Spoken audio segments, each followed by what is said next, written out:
The night began with a gentle strum of guitars and glasses clinking, the kind of evening where memories outnumbered candles on a cake. On the edge of his 90th year, Bobby Bare stood ready to share more than just a song. His voice, gritty, weathered, and soaked in every dusty mile he'd ever traveled, carried not just melody, but a truth that had weighed on him for decades. This wasn't just music anymore. This was reckoning. Because behind the worn curtain of Nashville's most revered stage, hidden beneath the neon glow and rhinestone legends, something darker had been festering.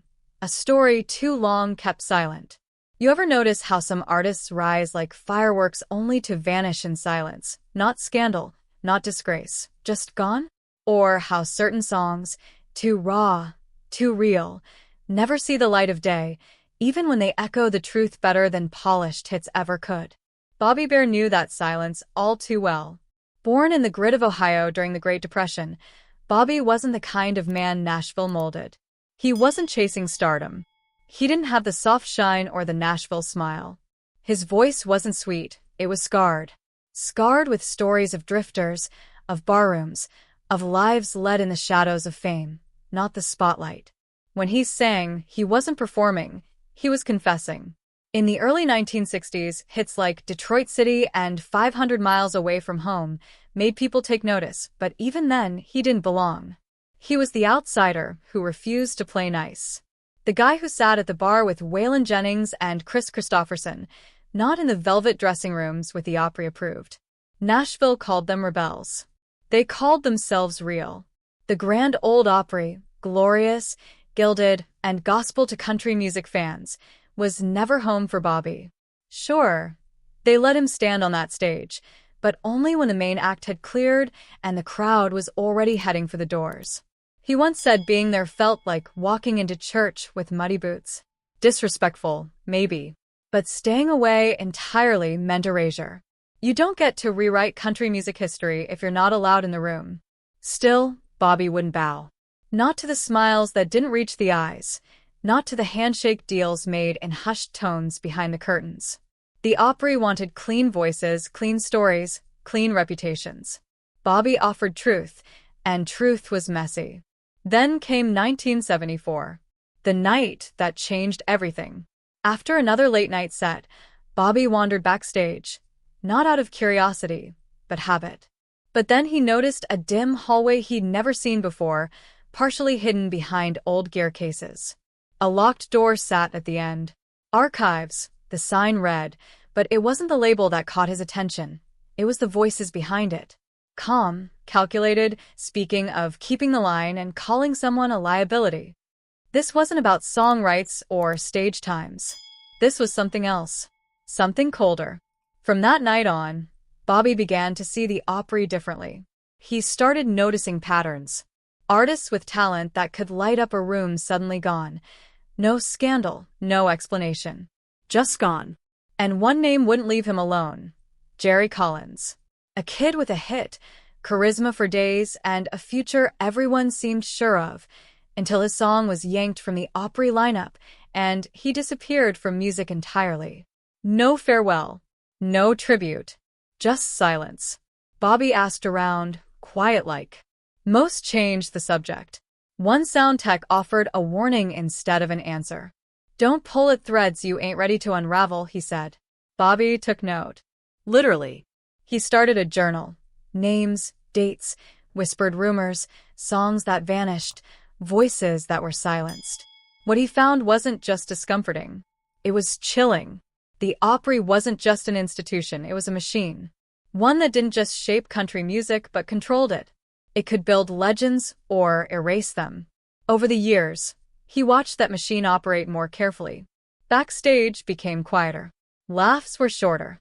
Conversations ended when he walked by. Mickey, a sound engineer he'd known for years, once pulled him aside, shaken. Mickey said he'd found a locked box buried below the stage. Inside were tapes, photos, files, all marked confidential. Bobby never saw it, because Mickey vanished the very next day. Just like Jerry. By the time the 1980s rolled in, Bobby wasn't blacklisted. But he wasn't exactly welcome either. No more calls. No more sets. His name stopped appearing in programs. His voice wasn't banned, it was buried. But he didn't stop writing. He kept that journal close. A black leather notebook stuffed with notes, memories, scraps of lyrics, and secrets. He wrote down how songs were scrubbed from the setlist without reason, how young artists with too much truth in their voice were silenced, how even veterans were quietly warned to toe the line. He wrote down the name of every artist who whispered to him in fear and then fell silent soon after. Whispers of something called the Black Book kept surfacing. A secret ledger said to be kept by the Opry's inner circle, filled with names and notes about who would rise, who would fall, and who would disappear. Bobby never found it, but he believed in it. Especially after a young guitarist he'd mentored went missing. All because he'd asked the wrong question at the wrong time. Bobby knew the price of asking. Then came the photo. Sent without a return address. An old 1974 snapshot of the Opry's stage construction. Scrawled on one of the beams in ink barely visible was the message, "This place ain't what it seems." Bobby knew then he wasn't imagining things. Someone else had seen it too. Days later, the phone call started. Untraceable numbers. Static on the line. A deep voice telling him to stop. He didn't. That only confirmed he was onto something. In 2015, he attended a private gala at the Opry. Just another relic on display, they thought. But Bobby had that photo in his jacket and a mission in his heart.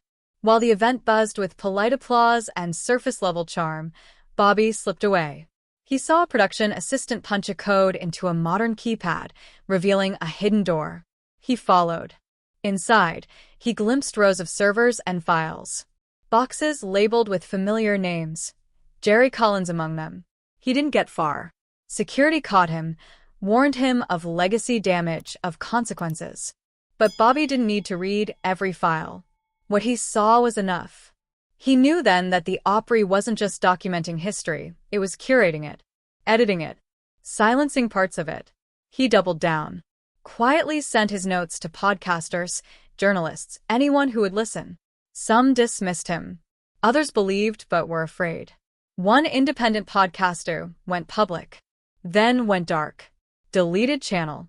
Disconnected number. Another pattern. Same result.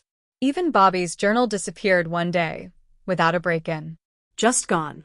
But he didn't panic. He had backups. He started again. Rewrote what he remembered. Reached out to friends. Few responded. Fear had its grip. But Bobby wouldn't stop. He didn't want revenge. He wanted truth. He wanted peace. And he wanted others, especially young artists, to know the risks of speaking your mind in a place that only honors voices that fit its script. In 2023, against all odds, Bobby stepped back on the Opry stage. Not scheduled. Not invited. But too iconic to be refused. He didn't introduce the song. He just played it. A slow, haunting melody.